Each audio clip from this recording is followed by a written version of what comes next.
Afoot and lighthearted, I take to the open road.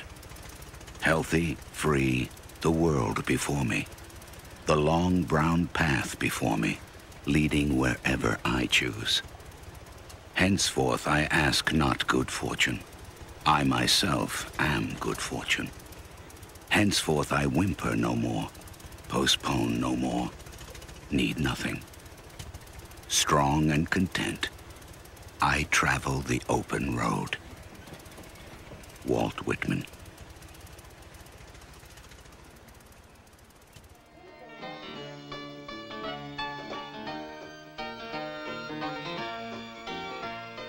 In the beginning, in Europe, it was all road racing. As soon as cars were for sale, they were being raced along country roads from city to city, wherever they could be driven fast. There wasn't so much distinction then between street cars and race cars. The difference was all in the men who drove them. You had to be a little bit of a daredevil to race back then, hurtling along at 100 miles an hour with nothing but goggles and nerve.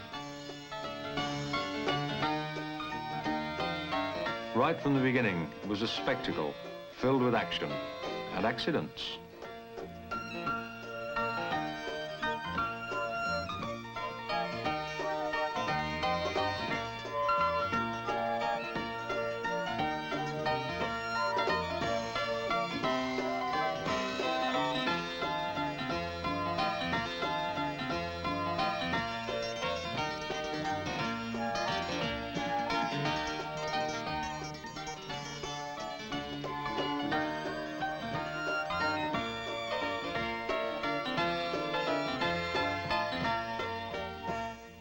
As early as the 20s, thousands of people lined the courses in Europe and America. Before long, new folk heroes were born. Tadzio Nuvolari, Alberto Ascari, Camille Genazzi. They hobnobbed with the rich and titled elite of the continent, swept along by the mystique of their machines. Racing changed, and the spectacle hardened into a sport, but it never quite became a science.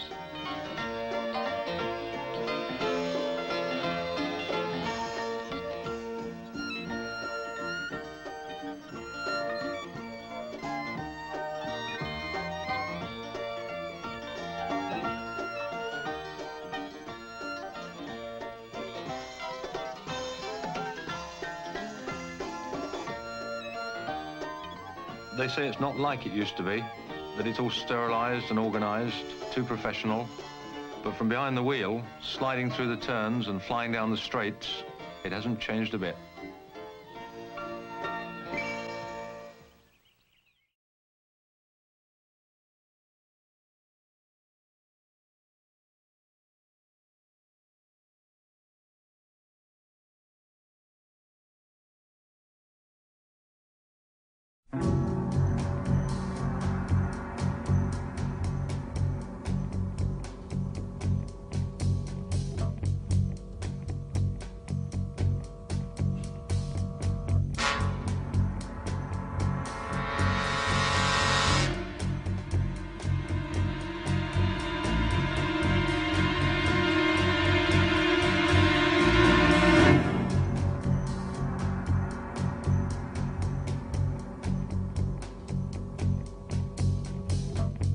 Building a race car is an art form like no other.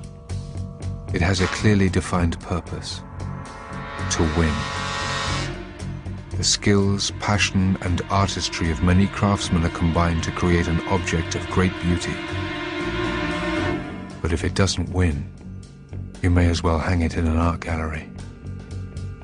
Many have tried to master this elusive art. Few have succeeded. Because winning takes something more.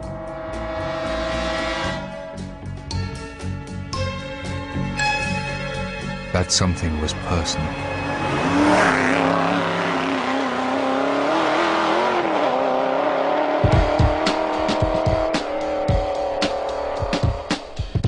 The battle between the two of them was a personal thing between Shelby and Enzo Ferrari.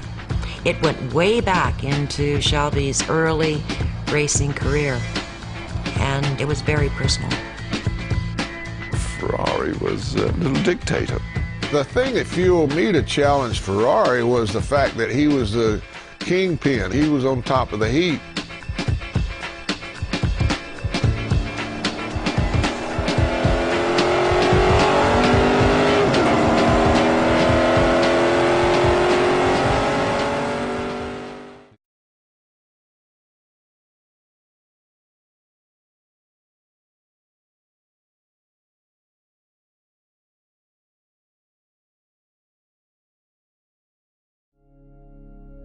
With his keen sense, he signed on, forming an unlikely alliance of small-town gravel pit operator and big-time racer. Well, I could see the potential of it right away, and it was very attractive, sort of nestled in the hills and almost cozy like a well-laid-out farm. Following the path of the bulldozer, Fitch brought a world of commercial and professional understanding to the upstart venture. Lime Rock as a venue could be like the great tracks of Europe. Initial plans called for Le Mans-style pits, enclosed viewing boxes, and an exotic spectator bridge. Money, however, would always be a problem, and these plans shelved. But despite budget constraints, Lime Rock Park's 1.5-mile course would be a quick and challenging drive, and visually stimulating for the public.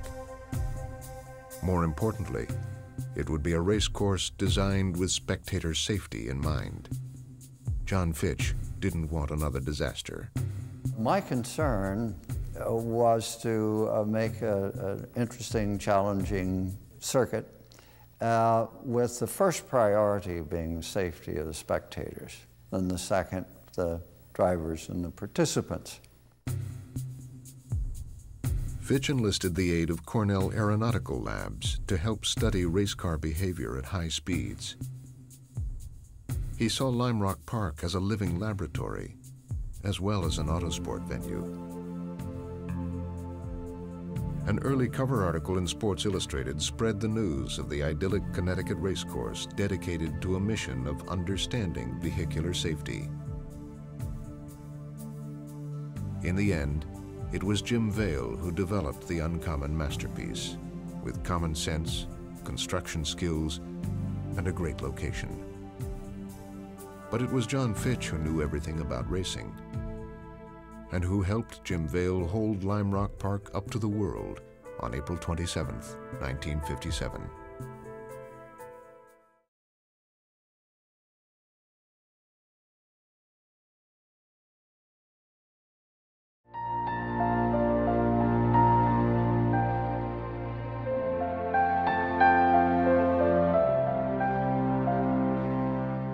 Go back to your youth, you go back to high school, and if you're in a big high school, there had to be somebody with a Corvette.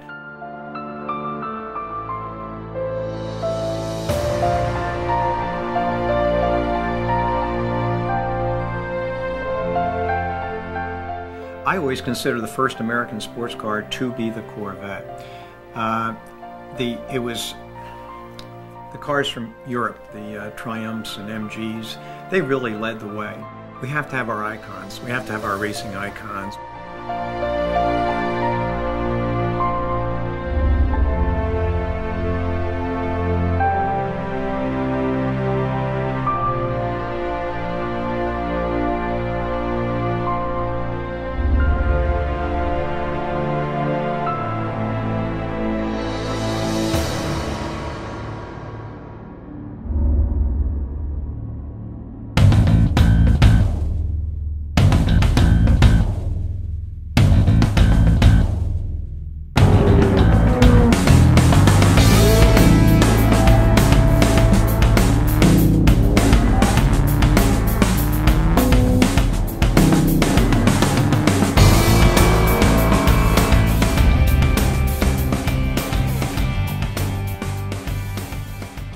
I think my dad just followed that car ever since its victory in 1960. It was a passion of his to own that car, and he very much knew all about it.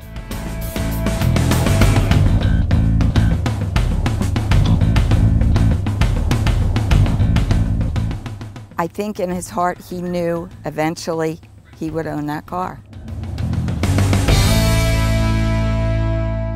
Maybe possibility they might have the VIN numbers for all the 60 Corvettes at Le Mans in 1960. And it comes up a guy named James Walsh out of St. Louis. The first thing I noticed, it is a heavy-duty brakes and suspension car. So I knew it was a car that had been raced. It was a racing car.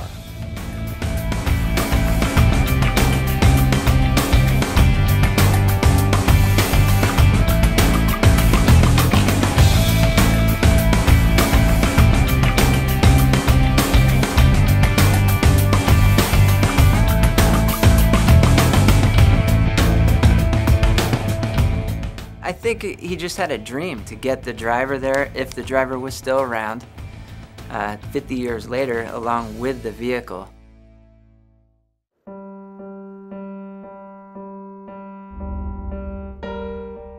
Both his legs were swollen, and they were really swollen. And the biopsy had just come back with the diagnosis of amyloidosis. He passed away in 2004.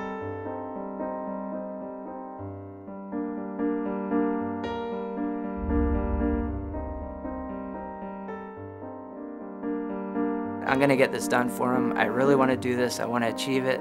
Get the car back to Le Mans. If John Fitch, God willing, is still here, I want to make sure he's there as well.